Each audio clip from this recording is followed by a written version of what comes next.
Al-Bukhari dan Muslim serta yang lainnya meriwayatkan dari Aisyah, dia berkata, apabila Rasulullah sallallahu alaihi wasallam hendak mengadakan perjalanan, biasanya baginda mengundi para isterinya. Nama siapa yang keluar, maka dialah yang berhak ikut bersama Rasulullah sallallahu alaihi wasallam. Dalam satu peperangan, baginda mengundi kami, dan kerana nama saya yang keluar, maka saya pun pergi bersama baginda. Hal itu terjadi setelah diwajibkannya hijab. Maka saya pun diangkut di atas tandu dan tetap tinggal di dalamnya. Ketika Rasulullah selesai peperangan dan kami dalam perjalanan pulang, bahkan sudah dekat dengan Madinah, malam harinya baginda mengumumkan hendak melanjutkan perjalanan. Malam itu saya pergi berjalan untuk suatu keperluan keluar dari rombongan pasukan.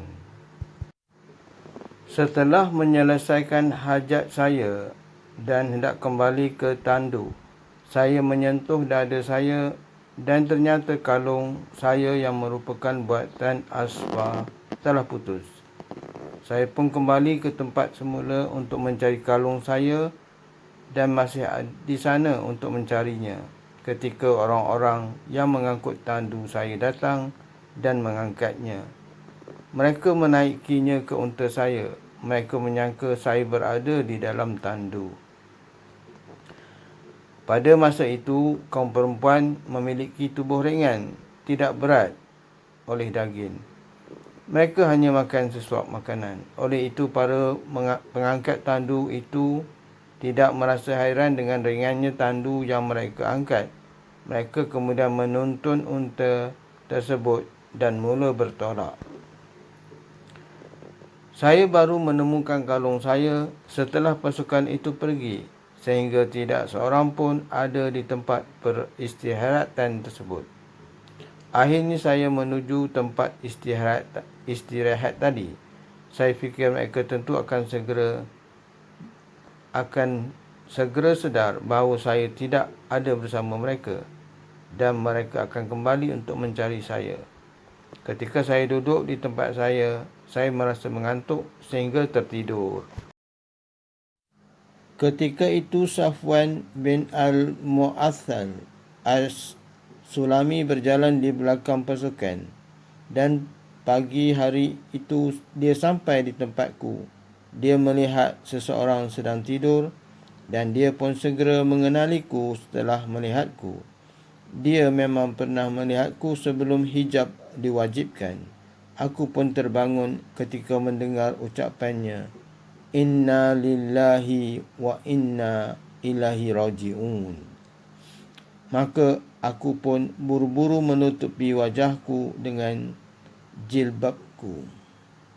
Demi Allah, dia tidak mengucapkan sepatah kata pun kepadaku, dan aku pun tidak mendengar sepatah kata pun keluar dari mulutnya selain ucapan tarjiknya tadi.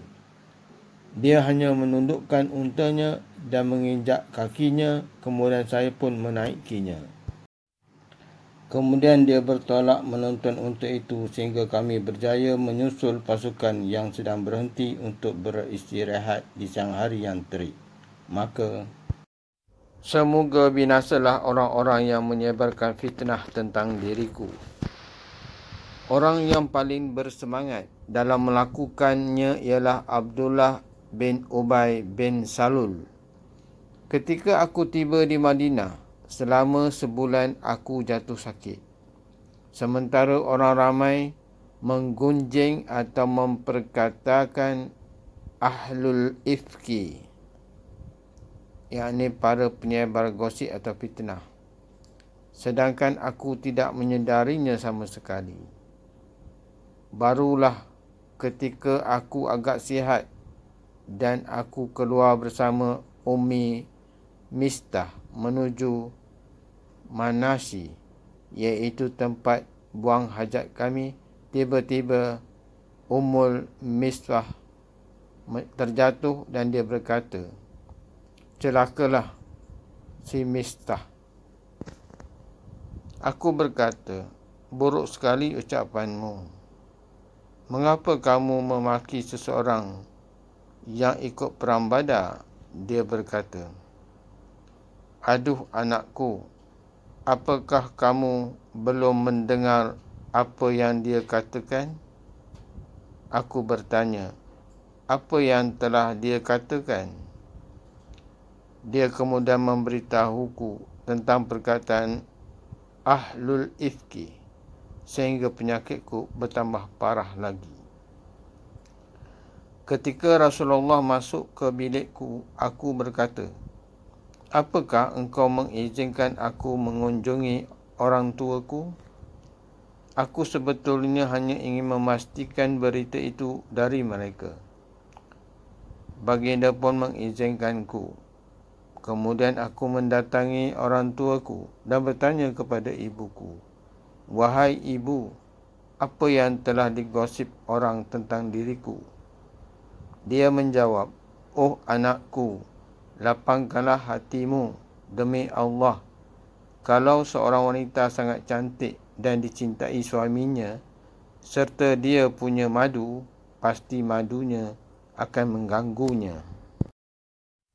Aku berkata, subhanallah, apa benar orang ramai membicarakan hal itu? Aku pun menangis malam itu sampai pagi. Tidak pernah berhenti air mataku mengalir dan tidak sekejap pun aku tidur. Bahkan paginya, aku masih menangis. Kemudian Rasulullah memanggil Ali bin Abu Talib dan Usama bin Zaid ketika wahyu tidak turun-turun. Baginda meminta pendapat mereka berdua tentang kemungkinan menceraikan isterinya. Usamah mengemukakan pandangannya tentang apa yang dia ketahui mengenai ketidakbersalahan isteri baginda. Dia berkata, wahai Rasulullah, dia adalah isteri Tuan dan kami tidak mengetahui daripadanya kecuali kebaikan. Sedangkan Ali berkata, Allah tidak akan memberi kesempitan kepada Tuan. Wanita selain dia banyak.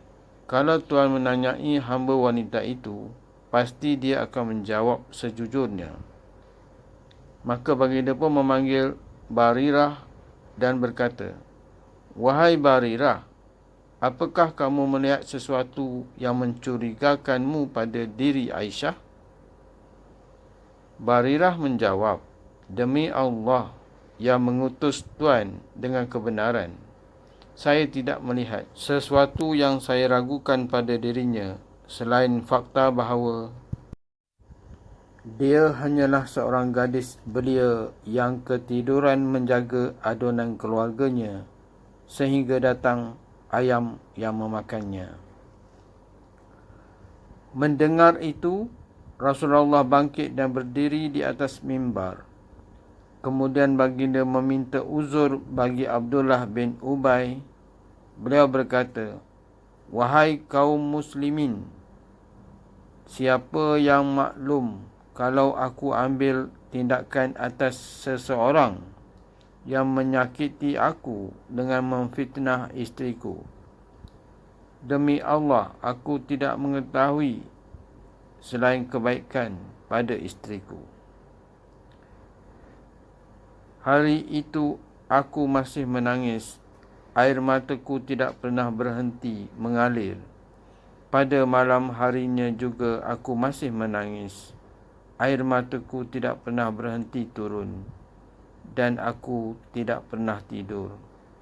Kedua orang tuaku menganggap bahawa tangis yang berterusan itu akan menjejaskan kesihatanku. Ketika mereka duduk di dekatku sementara aku menangis, tiba-tiba seorang wanita Ansar meminta izin masuk. Setelah ku izinkan, dia duduk dan menangis bersamaku. Kemudian Rasulullah datang dan mengucapkan salam. Kemudian duduk. Sudah sebulan baginda tidak menerima wahyu mengenai urusanku. Baginda kemudian mengucapkan syahadat dan bersabda, "Amma ba'du, wahai Aisyah, aku mendengar begini dan begitu tentang dirimu. Kalau kamu tidak bersalah, pasti Allah akan menyatakan tidak bersalah. Tetapi kalau kamu telah melakukan sesuatu dosa, mintalah keampunan kepada Allah dan bertaubatlah. Sebab kalau seorang hamba mengakui dosanya dan bertaubat, maka Allah akan menerima taubatnya." Selepas berkata demikian, aku berkata kepada ayahku, "Tolong saya untuk menjawab Rasulullah."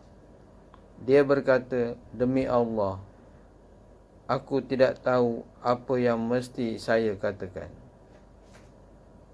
Kemudian aku berkata kepada ibuku, "Tolong saya untuk menjawab Rasulullah."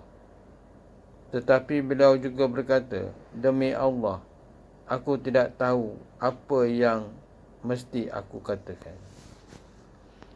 Akhirnya aku berkata, padahal ketika itu aku masih kanak-kanak, "Demi Allah, aku tahu kamu mendengar hal ini sehingga dia masuk dalam hati kamu semua dan kamu membenarkannya. Kalau ku katakan kepada kamu bahawa aku tidak bersalah dan Allah tahu bahawa aku tidak bersalah, pasti kamu tidak akan percaya terhadap ucapanku." Dalam sebuah riwayat, "Tetapi kalau aku mengakui sesuatu kepada kamu, padahal Allah tahu bahawa aku tidak melakukannya, pasti kamu akan percaya ucapanku. Demi Allah, aku tidak akan menemukan perumpamaan tentang aku dan kamu kecuali seperti perkataan ayah Yusuf. Maka hanya bersabar itulah yang terbaik bagiku, dan kepada Allah sahaja memohon pertolongannya terhadap apa yang kamu ceritakan." Surah Yusuf ayat 18. Kemudian aku pun bergeser dan berbaring di pembaringan. Demi Allah, Rasulullah belum meninggalkan tempat duduknya dan tidak seorang pun yang keluar dari rumah tersebut, sehingga Allah menurunkan wahyu kepada Nabi SAW, sehingga seperti biasanya tubuh baginda bergetar. Setelah selesai, perkataan pertama yang diucapkannya adalah, "Bergembiralah, wahai Aisyah. Allah telah menyatakan kamu tidak bersalah." Ibuku segera berkata kepadaku, "Bangun dan hampirilah dia." Aku berkata, "Demi Allah, aku tidak akan mahu menghampirinya. Aku hanya mahu memuji Allah, sebab dialah yang telah mengatakan kebebasanku dari segala tuduhan." Maka Allah menurunkan ayat An-Nur ayat 11. Bismillahirrahmanirrahim. Innal ladzina ja'u bil ifki 'usbatum minkum la tahsabuhu sharran lakum bal huwa khairul lakum. لكل امرئ منهم ما اكتسب من الإثم والذي تولى كبره منهم له عذاب عظيم. Sesungguhnya orang yang membawa berita bohong itu adalah dari golongan kamu juga. Janganlah kamu menganggap berita itu buruk bagi kamu, bahkan itu baik bagi kamu. Setiap orang daripada mereka akan mendapat balasan daripada dosa yang diperbuatnya. Dan sesiapa di antara mereka yang mengambil bahagian terbesar dari dosa yang dilakukannya, dia mendapat azab yang besar pula. Surah An-Nur ayat 11.